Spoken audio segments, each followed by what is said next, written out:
Alright, here we are, Chapter 9, My Louisiana Sky. This is Mr. Daniels, and we heard a scream at the end of Chapter 8. I bet you are wondering, what was Mama screaming about?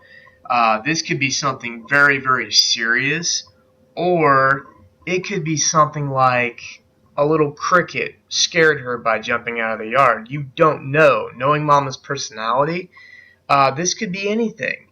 So let's get right on with it. This chapter will be split into two sections because it is a little bit longer, and we do need to have some commentary on it as well. Let's go ahead and begin. Chapter 9. I froze at the sight before me. Mama squatted in the garden yelling, "No! Ma, no!" She bent over Granny, who lay near the butterbean vines. Granny's wide-rimmed sunbonnet remained tied around her neck, and her laced-up boots flattened vines beneath her. Her wire-framed glasses were clutched in one hand, with a bucket of beans laying on its side near her feet. Mama looked up at me, red-faced and ugly. Her mouth opened and the words came out like glass cracking in tiny pieces. "Mama!" Her mouth stayed open, but no other words came out. Only a low groan like I had once heard from a dog who had been accidentally shot in the leg. I stood there stiff. My feet wouldn't step forward. My heart beat in my ears. I reeled around and ran to the Thompsons' nursery to fetch Daddy, taking the shortcut through the woods, dodging limbs, leaping over stumps. My chest felt heavy. Just breathing was difficult. My feet hit the path so hard I thought it would surely cause an earthquake. At the nursery, Mr. Thompson called for an ambulance and Alec, and Daddy and I drove off to Dr. Randall's office near the sawmill. When we returned with Dr. Randall, Granny's sunbonnet was off. Mama was slumped with her head on Granny's bosom. Her hands clung to Granny's shoulders. Tears streaked Mama's cheeks as she sobbed loudly, "Ma, talk to me!" Daddy knelt next to Mama and ran his fingers through her hair. "Don't touch me!" she snapped. I jumped back the same time Daddy did. His face turned scarlet, and he looked down at Granny. Dr. Randall squatted next to Mama, his big belly hanging over his belt. He touched Granny's wrist and then dug out his stethoscope from his black leather bag and listened for a heartbeat. His temples pulsed. Slowly, he pulled the stethoscope from his ears and let it rest around his neck. Dr. Randall started to place a hand on Mama's back, but returned it to his lap. He looked up at Daddy, hesitated, and then turned toward me. "It looks like Miss Jewel died of a heart attack." "No," Mama whimpered. Suddenly Daddy said, "Don't move, Corina." Mama froze. Then I saw it. A coral snake coiled next to Granny's boot. Red, yellow, and black rings circled its body. Dr. Randall grabbed my wrist and together we stepped back slowly. Mama jumped up and screamed and yanked on Granny's arm, trying to drag her away from the snake. She pulled and pulled, but Granny's body only jerked up a little with each tug. Hairs from her bun shook loose and fell around her face. The snake uncoiled and whipped round toward Mama. Daddy grabbed that hoe that lay on the ground and brought it down so quick I thought Granny would surely lose her foot. He brought that hoe down again and again, each time narrowly missing Granny's boot. In mere seconds, Daddy had chopped that snake into pieces. Each part still wiggled, including the pointed head. Daddy's eyes narrowed. He grabbed one of the twisting pieces and shook it over his head, the blood dripping down his arm. "I got that old snake," he said. Mama whimpered as she rocked Granny by the shoulders. Daddy threw the snake piece by piece toward the woods. I just stood there, frozen. It felt like I was watching a movie as I stared at Mama.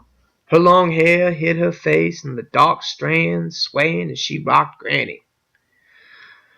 From a distance I heard a whining sound of a siren coming closer, closer and louder as it pierced my ears. I'd I'd heard the sound before when Mr. Connors was taken to the hospital a year ago. It had scared me then, but now I felt numb. A moment later, I saw the spinning red light on top of an ambulance approaching our driveway. When the car stopped in front of our house, the noise vanished all at once, and two men dressed in white rushed out of the ambulance. Dr. Randall shook his head and motioned them over. He was whimpering, but I heard him say something about a funeral home. Then the man approached Granny, but Mama wouldn't let go of her. She sat with Granny's head in her lap, stroking her wrinkled face. Dr. Randall squatted by Mama.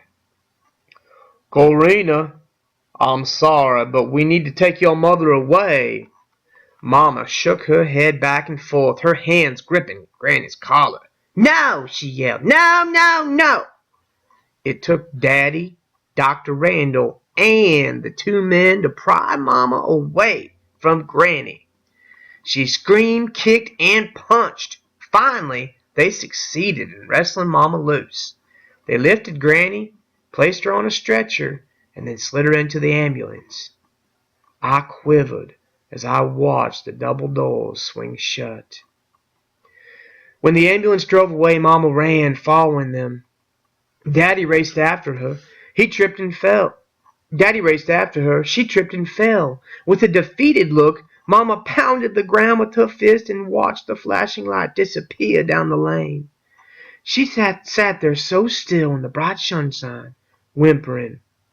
The sight of Mama tore a hole through my heart so big the Mississippi River could run through it. Daddy's giant shadow approached Mama. He bent down and swept her up in his arms. This time she didn't fight. She rested her head on his shoulder as he carried her up the porch steps and into the house. Dr. Randall patted my back, walked to his car with his hat in hand, and drove away. Smoke from his rusty Ford left a dissolving trail as it proceeded down our path. I felt so alone. The excitement of the last hour was over. The sound of Mama's screams and sobs. The sound of Daddy's hoe chopping that snake. The sound of the ambulance's siren. Quiet surrounded me. I felt hollow inside. I think we're going to go ahead and stop right there. This is a good place to add some commentary to this chapter. I'm wondering if some of my listening viewers here on YouTube have ever had someone close to them die before. I know I have. Back when I was 19 years old, my grandmother died on one day, and the very, very next day, my other grandmother died. Two funerals in the same week. Talk about rocking your life and changing things. In this story here, Tiger loses her grandma. Now, here's the thing.